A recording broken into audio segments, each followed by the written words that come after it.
hear me. Good afternoon, everybody, and welcome to our afternoon breakout session, Adjusting the Sails. Thank you guys for joining us.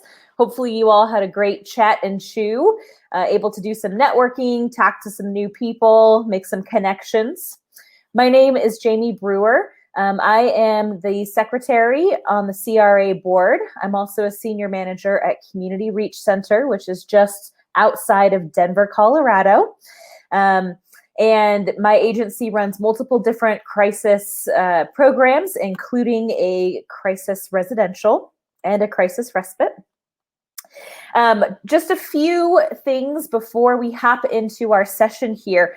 Want to let everyone know that if you have any questions at all, please put those into your Q&A section that you'll see kind of next in the box on the right-hand side. You'll see chat, where you can chat with fellow participants here in the session, and also Q&A. There is also a handout that's posted if you want to download that for the session. This session will be available on demand when the session ends if you want to go back and review something or if you missed something, so that's always exciting. A link to a session survey will be posted in the box towards the end of the session, so keep your eye out for that. And there is credits available, CEU credits available for this session. So the in code is AD, and I will put that in our chat box. I am really excited to introduce both of our speakers for this session today. I know them well. They sit on the CRA board with me. We have what we like to refer to as our fearless leader, Travis Atkinson. He is our board president and has worked in behavioral health for the last 15 years. I was just telling Travis, I am not sure where he finds the time for all the things he does.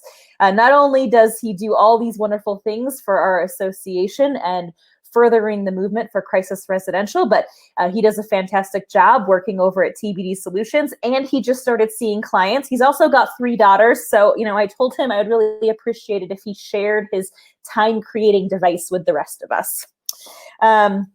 Travis has presented on multiple different panels around crisis systems and is highly involved across the nation in various different facets, talking about and working for the betterment of crisis solutions and crisis systems. So excited to have him on board with us today. Also really excited to have Elan Javanfard with us. Elan is a psychotherapist who specializes in reintegrating the whole self.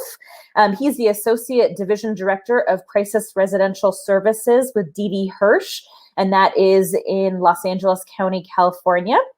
Elan also has a beautiful baby boy and one on the way, so congratulations, Elan.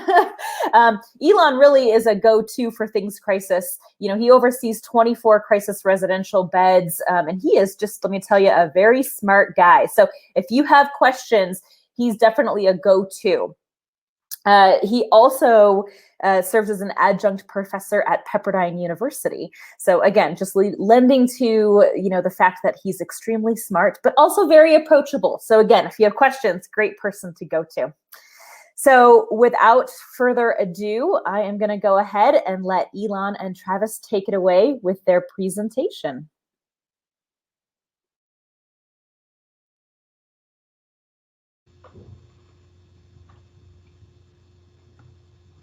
Hello, everyone, and welcome to today's Crisis Residential Conference workshop, Adjusting the Sails, Transformative Supervision in Crisis Settings and Times of Crisis.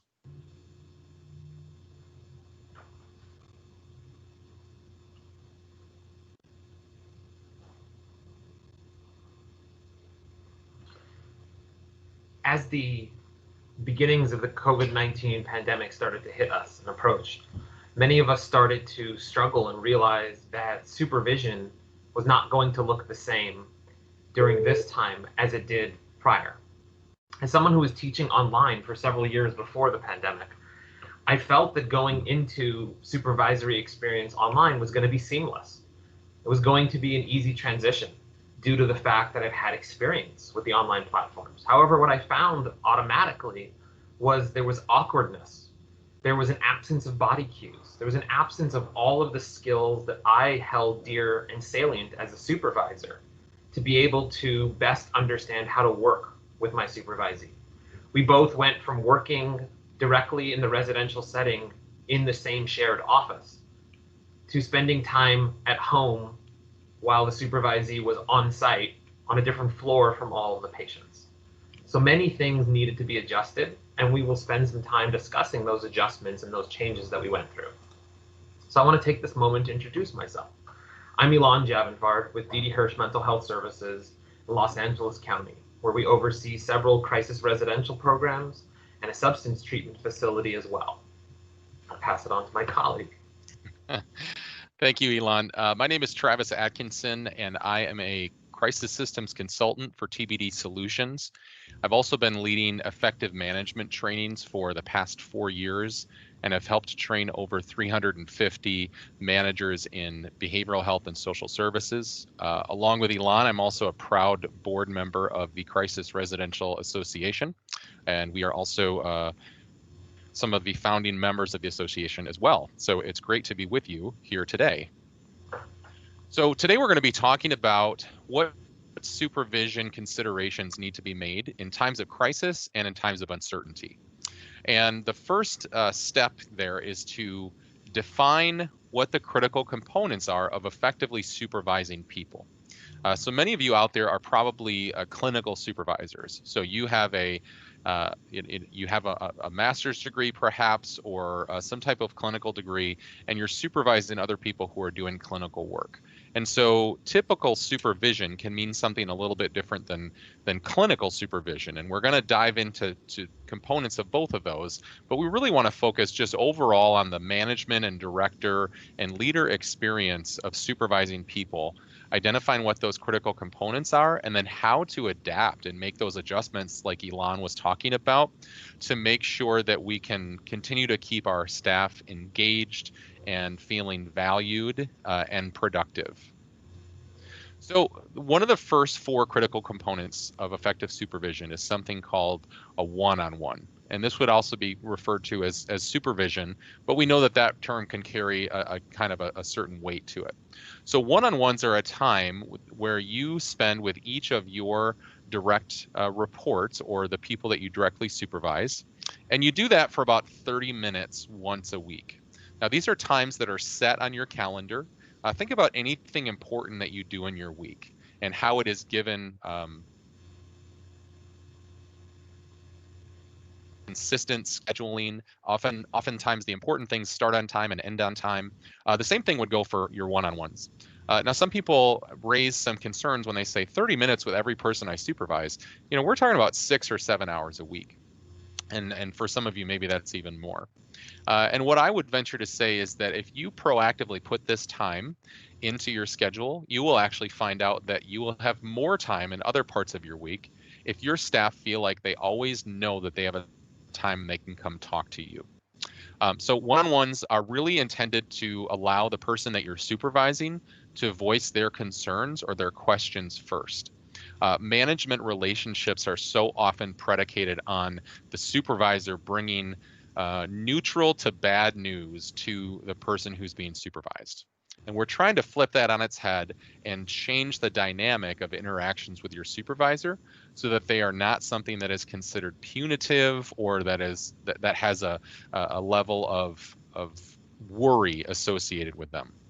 So that's one-on-ones. If you can only do one thing right now as a supervisor, we recommend spending one-on-one time with your staff.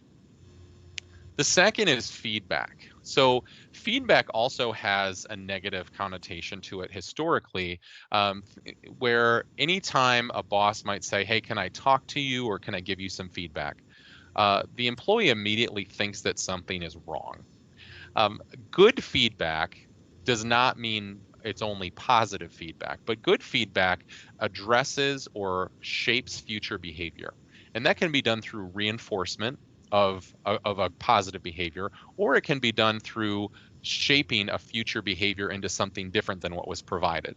So feedback can look something like this. You say, excuse me, can I give you some feedback? Because you want to make sure that that person is in a place to receive it. And if they're not, it's not a good time to give it to them, and you want to respect that. So you ask if you can give them feedback, and you frame what you're saying in a way that is consistent and does not carry an emotional tone with it. So, hey, Steve, can I give you some feedback? When you show up to work on time and you show up to staff meetings on time, that really helps us to get things done. Thanks for doing that. Hey, Steve, can I give you some feedback? When you don't complete your timesheets at the end of the week, it's really hard to run payroll and get you paid. Can you do that differently next time? Notice how my tone didn't really change, my delivery didn't change that much. For a negative behavior or an unwanted behavior, I'm asking them if they can do it differently next time, because I want to trust that my employees can make good decisions, and I want them to prove to me that they can't before I start telling them exactly how to do their job. I don't want to be a micromanager. I want to trust and empower my staff. The third area is delegation. This is the ability to push work down, knowing that in the age of a pandemic, or in a time where you are becoming progressively more busy, or maybe your organization is taking on more projects, more programs. Maybe some of you are entering into a CCBHC status, or some other wonderful acronym in our industry. And you need to be able to take more things on, and that means your staff need to take on progressively more things. So the ability to give things off to people who might not be 100% ready to handle it also allows you to know how they are going to respond to a stressful situation. I mean, let's be honest. We were all, if you were a supervisor or are a supervisor, we have all been put in positions that we didn't think we could be 100% successful in, or that we didn't feel completely prepared for. And yet you learn a lot about your resilience and your abilities by being put in some of those situations. So it's about selectively choosing the right times to hand things off to others so that you can build your capacity in your role. And the last one is coaching. And this has to do with collaboratively working with your staff to identify traits or skills that they want to improve, and working on a plan to help them to become better at what they do. And I think that's the essence of the joy of being a good manager, is when you get to see people grow and you get to be part of those conversations. Again, not in a way that is negative or punitive, but in a way that shows that you really believe in the people that you are supervising. And so all of these ideas are not ones that I invented. They actually come from a series of podcasts and a book. The book is called The Effective Manager, and it came out about 5 years ago by Mark Horstman. But it was built on hundreds and hundreds of podcasts that he and his colleague had recorded for their as part of their management organization called Manager Tools. So I highly recommend that you check them out, either the book or the podcast, to get a sense of how you can take your management approach to a place that's more effective and infuses a lot of these principles. Thank you. So some of the common pitfalls that supervisors may face fall very much in line with the 4 elements of critical supervision or effective supervision that Travis was just mentioning. One of the first ones that comes to mind is the supervisor's belief or feeling that they can place everything on their own shoulders and they can do it all themselves. Sometimes we think that if we do it ourselves, it will turn out well, rather than if we delegate it. So we oftentimes find ourselves not wanting to accept help, or not knowing how to accept help effectively. That can lead to us as supervisors getting more burnout or feeling more frustrated with our supervisees, because we find ourselves taking on more roles or more responsibilities than they may be able to take on themselves. The second element of that, of common pitfalls for supervisors, is being too busy to share our appreciation. What we mean by that is there are times where supervision focuses solely on issues or challenges or struggles that our supervisee may be facing or the agency may be facing. So much of our staff meetings was dedicated to discussing how much PPE we had, or what clients were struggling with wearing masks, where we forgot to spend time focusing on the appreciation as to all of the new and great things our supervisees had to do and accomplish during this challenging time. And the last item that could be a common pitfall that supervisors may face, is not learning to speak from the other person's lens. We'll share a little more about this as we go along, but the idea that comes to mind for me, for the people who've met me and know me, I'm a 6'3" Middle Eastern man, and my current supervisee is a 5'1" Asian American female.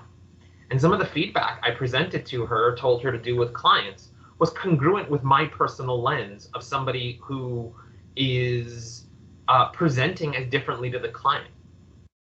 So I had to find myself in a situation where I had to be able to speak from her lens, because she said to me, which I thought was great of my supervisor to do, yeah, I would never do that. That's something you would do. So it was great to get that feedback, to learn, oh, maybe I should start thinking and conceptualizing from my supervisee's lens as opposed to my own lens.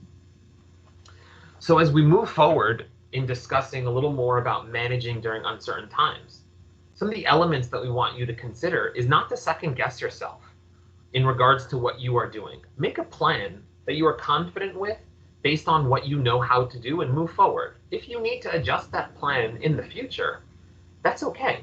We are all going to make adjustments to our plans as the title slide indicates. We're all going to be adjusting things as we go along. But if we go forward with confidence and we go forward based off of our knowledge and our know-with-all, we're most likely more likely to succeed during those uncertainties. And Elan, this was apparent in our discussions during the first few months of the pandemic with the support groups that CRA had. This is a tough time for perfectionists. This is to function when you have to make a lot of decisions. You're going off the best information that you have, and yet you would like to have more information because that's maybe helped you to make a better decision in the past. But you can be paralyzed if you sit there and wait for that information to come in. Exactly. The next item would be not assuming that everyone thinks how you do. In times of crisis or managing uncertainty, over-communicating is a sign of respect. It's showing the other person that they don't need to read between the lines of your own internal thought processes.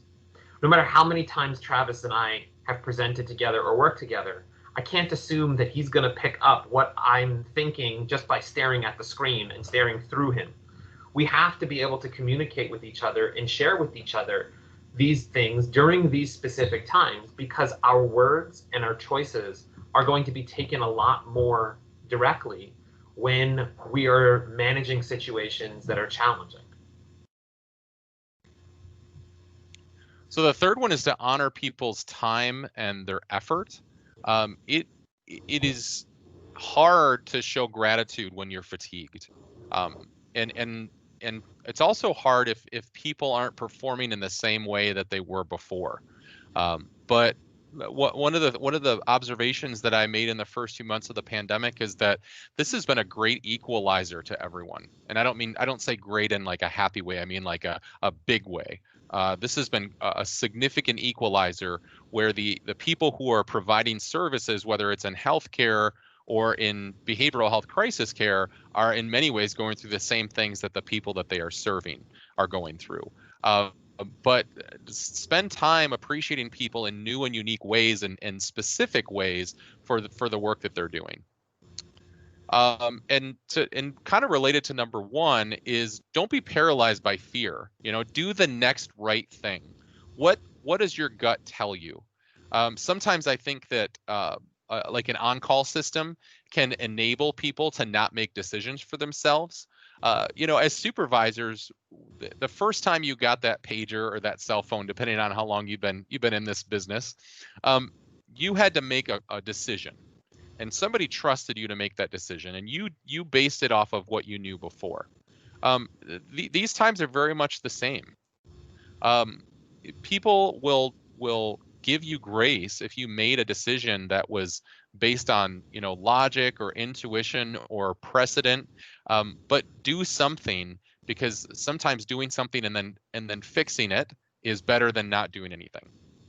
Spending time trying to come up with the perfect solution oftentimes passes the best solution right away, in that exact moment. And I think something that comes to mind for me as well as part of that is if we try to spend so much time getting an A or scoring 100% on one thing, we're more likely to fear and fail and be paralyzed when it comes to other things. So the most effective way to do a good job sometimes is to do an average job on some things to move along to the next thing. That's right.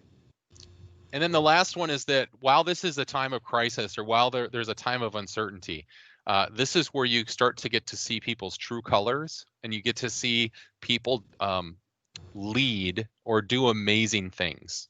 And so if you have not relinquished your decision-making abilities or responsibilities, now might be a good time to do that, because your staff might surprise you.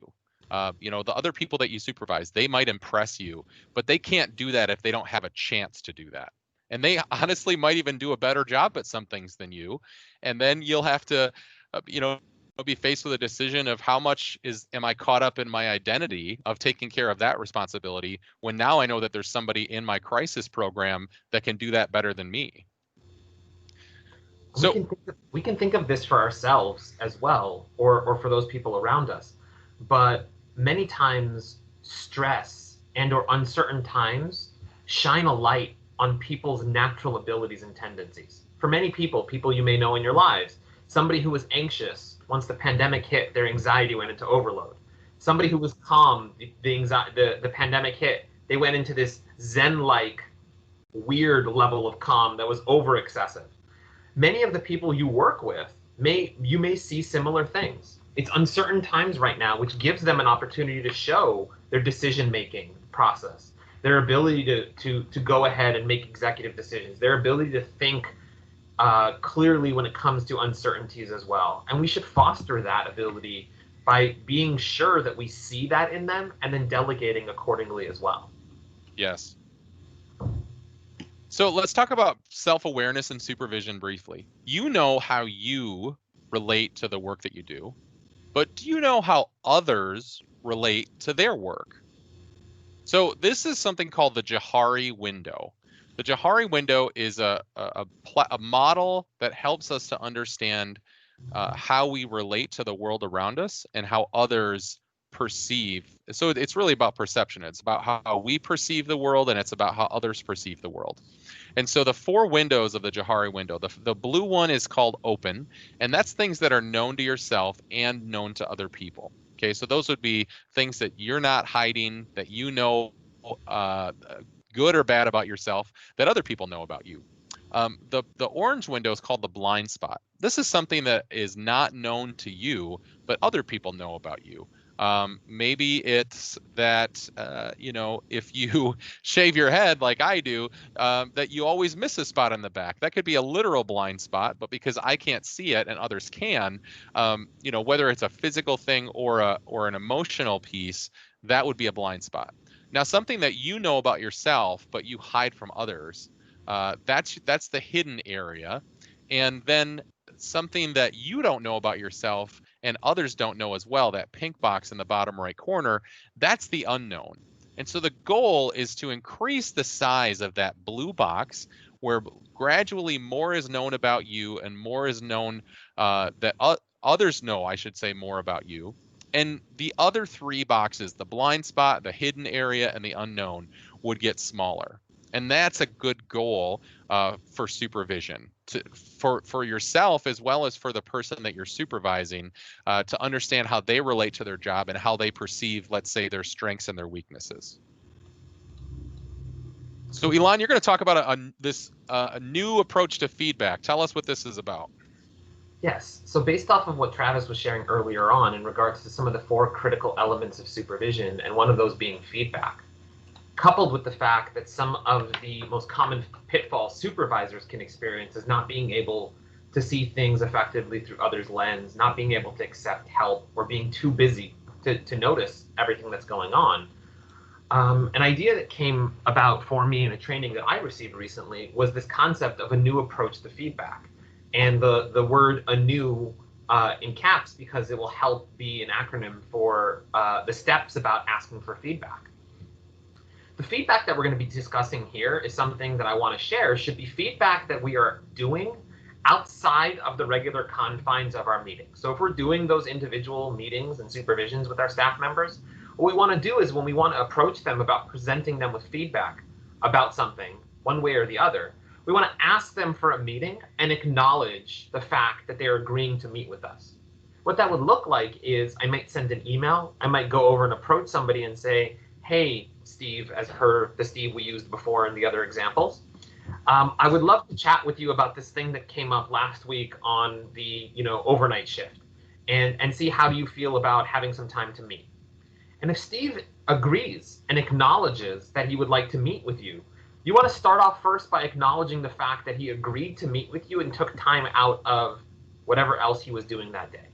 Albeit his supervisor is asking and he may have to actually come anyways, you still want to acknowledge that fact that they agreed to meet with you so that there seems to be a little less of a power dynamic between the two while you present the feedback that you want to provide. The first thing you want to start by doing is notice what you saw and what you observed happening that you want to present feedback with. And you want to start by saying that from a perspective of an observer to the situation. I noticed that over the weekend, you sent an email to the whole team discussing a challenge you were having with scheduling. You want to share what was given and everyone else has had that perspective, and then place your own experience into that as well, and say, based off of my experience, when I saw that email, I felt that that email was supposed to be going just to your colleague and not necessarily to the whole group. And the last step of that, which would be the W, would be to provide the invitation to them and say, Steve, I'm wondering what your feedback and insight is to what happened and where we go from here. So again, to take it from the top, you would start by asking the person for the meeting and acknowledge the fact that they're meeting with you. You want to notice by just presenting factual information in regards to what you saw and what your experience was like once that was done. So your experience being your feeling or interpretation of what you noticed. And instead of presenting to the supervisee corrective feedback in this moment, instead of presenting to them acknowledgement, you want to ask them to wonder from their perspective, where should we go from here? What do you think is the best route to take? So that they understand that you are giving them the opportunity to collaborate when it comes to the feedback that you're presenting to them. Because oftentimes our supervisees may be the ones who come up with more salient responses in regards to expectations than we would.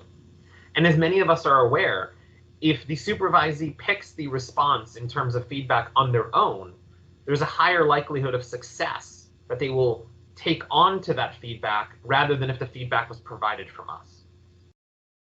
This type of approach is something that not only is a dynamic experience you can be doing with your supervisees, but I would recommend that prior to there ever being a feedback meeting situation, discussing and presenting this model to your supervisees for two really key important reasons. One is to support them when there is something that's going on, and secondarily, to support yourself in the perspective of your supervisees feeling confident approaching you to give you feedback. As we talked about early on, we may be too busy to understand the help that we may need, and as Travis mentioned earlier on, we may not know those blind spots that are known to others. And there may be blind spots that we are unaware of, and our supervisees are unaware of, and the moment they become aware of them, they may be uncomfortable discussing them or disclosing them to you. So if you Elan, I'm sorry. I want to ask a question. It's hard sometimes to give feedback in a crisis setting. There's a lot going on. People have responsibilities. There's not a lot of privacy. How have you been able to either use a model like this or just give good feedback in general in a crisis home? Great question, Travis. So this type of approach is something that can easily take 2 minutes, even if needed. So for many people, I've taken the opportunity to schedule this with them while I'm walking somewhere in the facility or walking around the program so that we're able to be actively doing other things simultaneous. So for example, recently I scheduled a new check-in with a staff member by taking the opportunity to go into the kitchen and cook with them. So they were standing in the kitchen and cooking, and I took over helping them cook with them. So we were able to take this approach, whether it was in that situation in the kitchen with other people, whether it be in supervision, or scheduling by using our calendars to delegate appropriate time and check in with them when the time fits. Obviously, the more important the situation is, whether it's for you or the supervisee, and the more important the feedback is in terms of levels of crisis, the sooner you want to find the opportunity to present the feedback to the person and approach them with it as well. So in essence, to start building this supervisory resilience that we're talking about, so resiliency being that ability or that inevitable ability to bounce back during struggles. We as supervisors are going to experience a lot of struggles working in residential settings, whether it's scheduling, whether it's crisis, whether it's scheduling during a crisis, all of the above. There are several things that we should be doing to help support ourselves, one of those being fostering our own wellness. I think one of the quotes that comes to mind for me very frequently when it comes to supervisory resilience is self-care is giving the best of ourselves instead of what's left of ourselves. If we are not taking opportunities to make sure that we are spending time in the present, supporting ourselves physically, mentally, and emotionally, we're less likely able to support our supervisees and give them everything they need to thrive in their work settings. The second one is building connections. Is taking that opportunity as a supervisor and building connections to support our network.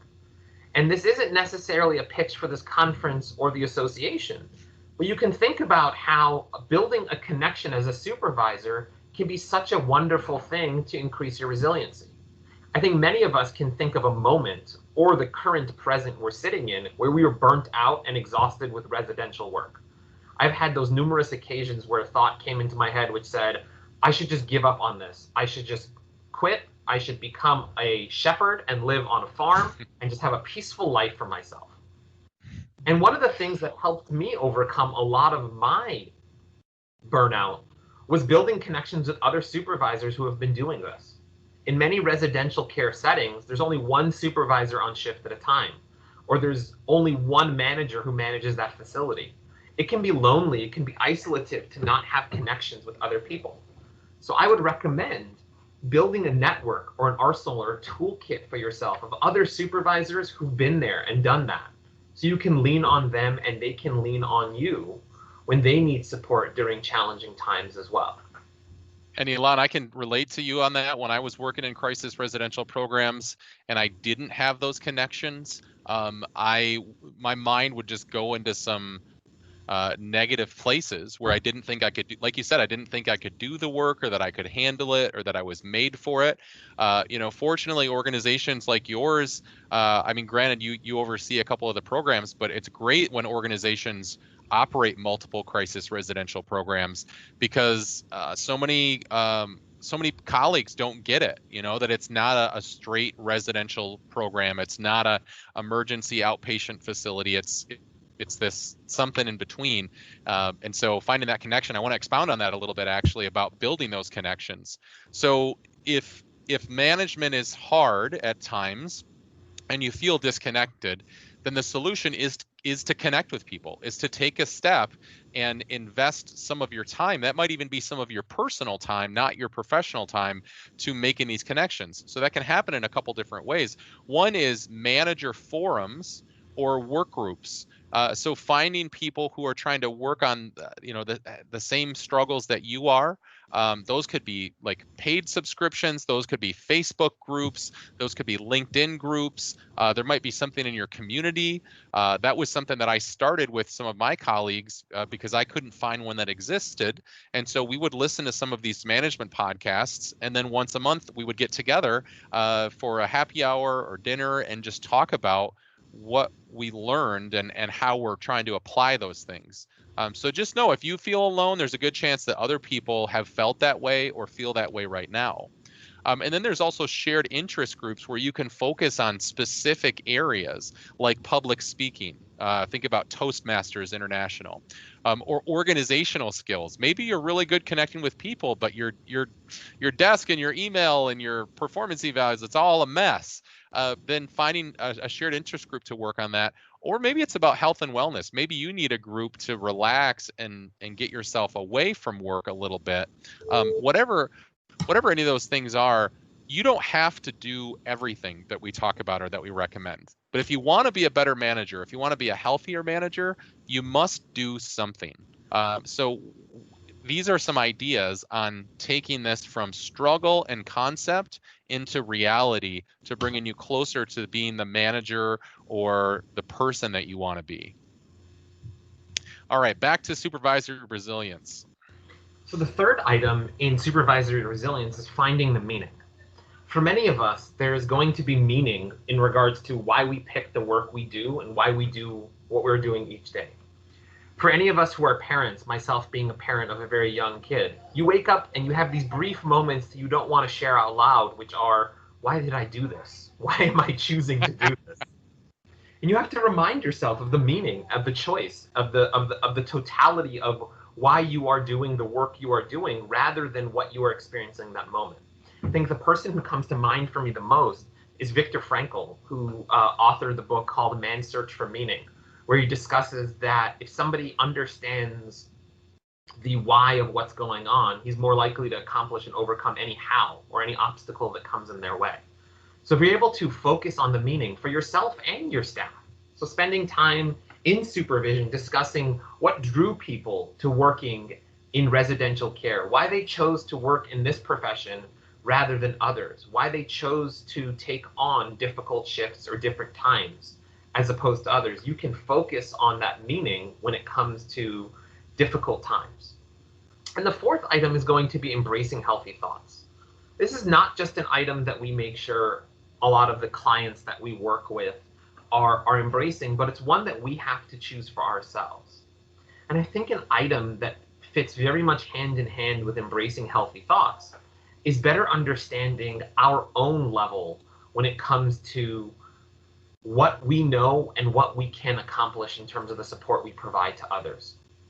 One of the thoughts that many people face when it comes to supervision is a approach of imposter syndrome, is feeling like, oh my God, are they going to see through me and realize that I'm the one who's giving them feedback when I have no idea what I'm doing whatsoever? Take a moment and embrace a healthy thought. Take a moment and think to yourself, somebody put you in your job. Somebody decided that you could do the work that you are doing. You took the grace and space for yourself to come to a training like this, which means you are more accomplished at providing supervision. You have more within you than you give yourself credit for. Challenge those unhealthy hot thoughts, as CBT would call it, and find yourself sharing thoughts and feelings about your own worth and your own resiliency as a supervisor that are more in accordance with your history and trajectory as a manager. Taking several of these steps on a daily basis in terms of your supervision is going to help shape your resiliency going forward. So one of the effective ways to make sure that we're doing this in terms of recommendations is evaluating and then reevaluating your supervisory style. I love how Travis made sure to highlight on here the dash between evaluate and reevaluate, because each moment that a supervisory relationship changes, whether it be a new supervisee or a supervisee who switches shifts to a different time, we have to take an effort to reevaluate that style and the relationship in regards to how it works. Could mean that for certain supervisees on certain shifts, we take a transactional leadership approach. And for other people, we take a little more of a transformative approach or a democratic approach. It could mean that as a supervisor, you have one style when it comes to individual supervision and a different style when it comes to the collective group to ensure that everyone is getting all of their needs met. and everyone is being able to thrive in supervision. The second one of the recommendations to consider is taking a fearless moral inventory of your own self, your abilities and your deficits. Many of us do this for a brief moment when it comes to job interviews. When you're going on a job interview, one of the thoughts that people prepare for is getting asked the question of what are your strengths and what are your weaknesses? What areas are you good in and what areas can you grow in? The same goes for our supervision and our ability to provide support to our supervisees. If we take an inventory of areas where we are struggling in and areas of our strengths, we then have a better understanding as well of how to delegate as needed. Maybe your supervisee has strengths in an area that you have some deficits in, and that could be a natural, seamless approach to presenting them with an additional responsibility, and in turn, you learning from how they've been able to take over that perspective. One of the most effective ways to ensure that you are taking this inventory of yourself is, again, circling back to that new approach, where you provide your supervisees an opportunity to give you feedback as well. One of the things I like to say is you don't want to have your supervisees call you out on things, but you should be asking them to call you in. And calling you in means having them come to you and approach you and say, here's something I saw that you did that I would love to learn more about. Or here's something I saw that you did that didn't really work for me as your supervisee as well. So if they're able to call you in, you're able to collaborate on how to best support them, rather than them calling you out out of frustration or out of exhaustion with whatever management style you took when it came to supporting them. The third recommendation is to recognize your relationship to your job. And this can be really hard for us to do. If we take a lot of ownership and it becomes to a point that it's harmful, it might look something like this. I heard a story once about a colleague who worked in a different part of this large behavioral health organization in a residential home, but not a crisis home. And she would spend her vacation, her PTO time, in one of the offices at work. She would lock the door and she would tell people, kind of in quotations, I'm not here. And she would spend that week of her PTO getting caught up on her paperwork because the home was either understaffed or she wasn't as organized as she could be, or she didn't have the resources that she needed. And she hadn't even, she had basically let go of the ability to disconnect from work and to relax. And she was spending her vacation time getting caught up on things so that she could get back to, you know, a 0 point or a normal area. That's unhealthy.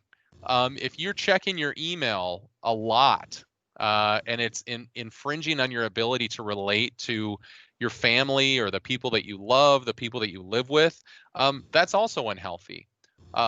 We can build capacity sometimes. I call it being a Band-Aid employee, where you cover up all of the problems and the dysfunction or the inadequate staffing for supervision, and then when you leave, people see how bad things really are.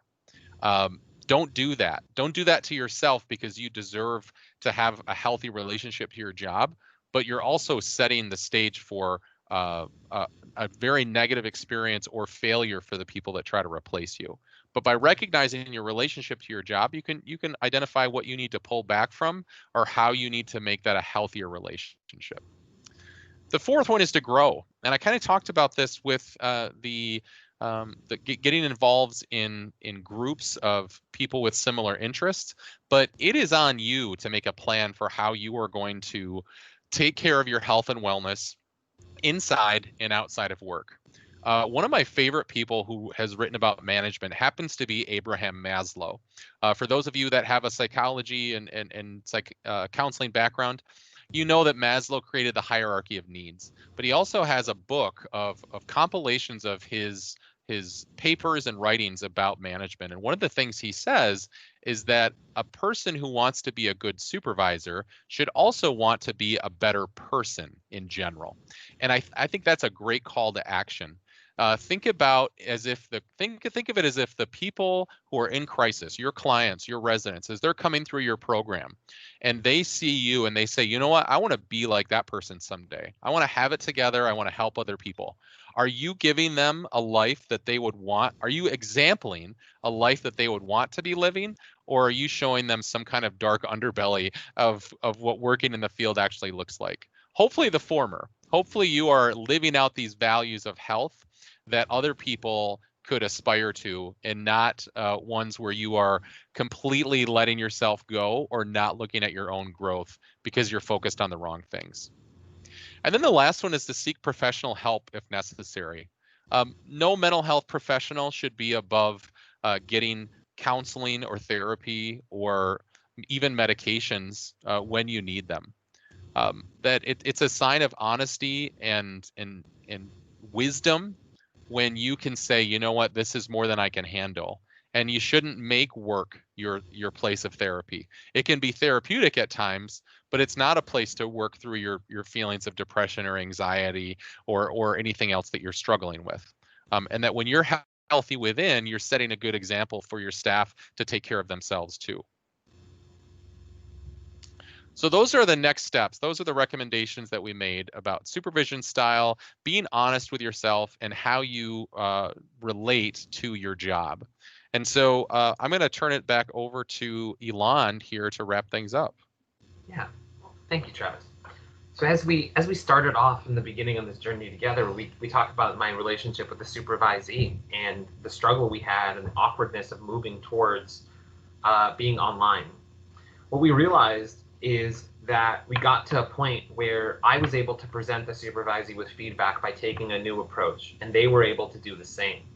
To the point where the supervisee was able to share with me that I should conceptualize cases or feedback from the perspective of her, through her lens. And therefore, we then were able to bring the client into our virtual room. So the three of us were able to share how we can best support this individual through our individual lens as well. The only reason that we were able to best provide support to this supervisee and to this client was due to the fact that we were open and receptive to growth. We were open to taking an understanding of what worked best for us and what worked best for the supervisee. And because we were open to the challenge of presenting feedback to each other, and in turn then offering the best competent care to the client. Because in the end of the day, the reason we provide good supervision and the reason our supervisees receive that supervision is to dedicate that back to what matters most, which is good, adequate, consistent client care. So thank you. And Elan, I'd like to end with one of my favorite sailing quotes, which I've seen on a poster in my parents' house before. It says, we cannot control the wind, but we can adjust the sails. So in that, Elan and I want to thank you, and our email addresses are up here if you have any additional questions. I want to make two quick plugs. One is that the company I work for, TBD Solutions, we facilitate a practicing effective management training. If you'd like more information about that, including our new virtual offerings, you can email me. And also the Crisis Residential Association is a great place to find support through our listserv and our webinars and making connections with members. So check us out at CrisisResidentialAssociation.org. And we thank you for being with us.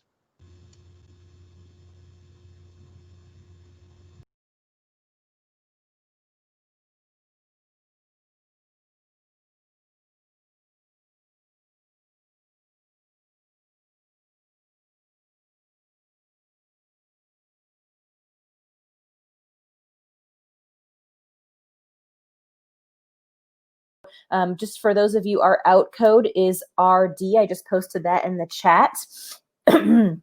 Excuse me. And it looks like we do have a couple questions, so I'm going to just get to two of these questions, and then we'll be ending, and you guys will be headed off to our next session, which is our TED Talks, and those start in about 10 minutes. So one of the questions that we have posted here is, what structures for 24/7 on-call consultation have you found to be sustainable and effective in crisis residential work?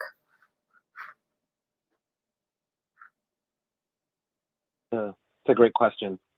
I would I would definitely want to talk a little bit further about that. So I hope you got my email address and we can talk a little bit more in depth just because of time. For supervisees, I found that scheduling a morning huddle and or a shift change is going to be helpful to start that. But at the same time, I think that clinically speaking, you should be considering having a half-hour check-in with each individual person as a preventative measure to reduce any distressing challenges that they may face in the future. In terms of structure, it truly depends on how many people you have staff-wise and how much time you have available. And thirdly, how much receptivity the employee has to the idea of supervision as well. So I think balancing those things out is going to best be able to provide an answer to that question. The other thing I would add, Jamie, is that unfortunately, doing 24-hour work, I think sometimes means that the supervisor has to engage in non-business hours with their staff. So I recommend once a month going in on third shift and meeting face-to-face with your third shift staff. I recommend once a month doing a video chat on their hours instead of on yours, or finding out when they're awake, when they have childcare available. Maybe many of y'all's telehealth platforms have increased if you operate more than just crisis residential services or pure respite services, but meet them where they're at. It'll be amazing what you'll see. When I came in as a manager in a crisis residential program, I came in on third shift to meet with people, and some of them said no one's ever come in to do that before. So I mean, you can tell them, it's not that you're trying to check on them, but come in intermittently, show some support, either in a formal way with supervision or an informal way to say, hey, just wanted to see how things are going. It's the weekend, whatever it is. If you've got a flexible schedule and you can flex those 40 hours, 45 hours, 55, however many you work, do that in a way that is honoring of the people that you work with. Absolutely. My agency does something similar. We have our staff assigned to a direct supervisor. That direct supervisor flexes their time to once a month or once a quarter coming in on that individual shift to meet one-on-one. But then we also have designated backup managers who provide direct support for emergency situations when it is off hours. So that individual gets that direct supervision from their designated supervisor, but also has someone available to call for emergency situations that is available on that 24/7 basis. Yep. One last question here. Do you guys think this applies to coaching staff out of the organization? Same principles or different? I think coaching and supervision, and this is going to answer Christina's question that came in too, but coaching and supervision have to come with a level of equanimity that you want the person that you're supervising to do better. Okay, that you're not trying to build a case, or you're not trying to, set them up. A lot of people think that any type of managerial intervention that involves supervision or coaching has to do with something negative. And that's the fault of all previous managers that made those dynamics that way. That's why people hate the word boss and they hate manager. And we're fighting that every day as supervisors to change that narrative. So I think it takes consistency. What the essence, in my opinion, of good supervision is you are giving the people you supervise as many tools as you possibly can for them to be successful. And then the onus is on them to perform. Okay. You largely, when you do this right, when you give people reasonable support and help, you have pushed over the accountability over to them. If you've ever tried to let someone go and you inherited this employee perhaps, but they never got any disciplines, even though they had a lot of reasons that they should have received disciplines, that's tiring and exhausting. Conversely, if you follow protocol and you can document everything, that's why I said you should write down your one-on-ones, everything you're talking about. If you can be proactive in that way, then the people, first of all, everyone's been given an opportunity to shine. The people who take that opportunity and run with it, they go far. The people that don't, they continue to prove that they haven't done what they're supposed to do, and then it and then there's kind of consequences, so to speak, that frankly other adults that should have been enforcing these haven't done yet. So I know some part of management is cleaning up other messes, but the thing I would say is just consistency, and let people know that you are not there. Your goal in life is not to punish them. Your goal is to be helpful and support their success. And so that might take a little while. Some people might be eternal skeptics in that, but it just takes equanimity as a supervisor. And Great. Christina, to your question specifically, the word supervision might have a dirty connotation where you work. That doesn't mean that's the word you have to utilize. There are people that I have supervision with. There are people I have check-ins with. There are people I have professional development meetings with. And there are people I have coaching opportunities with. They're all the same exact thing. But each individual employee has a preference to a specific word based off of their own experience as well. Call it what you wish and call it what the employee feels comfortable utilizing it as, but still use the same framework consistently to offer them that support. Excellent. All right. Well, I want to thank Travis and Elan again for your wonderful presentation. I think there's a lot of discussion that we could continue to generate around this topic. So hopefully you got their contact information. If you didn't, please reach out. We're happy to provide that for you all. And it looks like we're going to have our TED Talks coming up in about 5 minutes. So thank you all for joining us, and we'll see you for our TED Talks.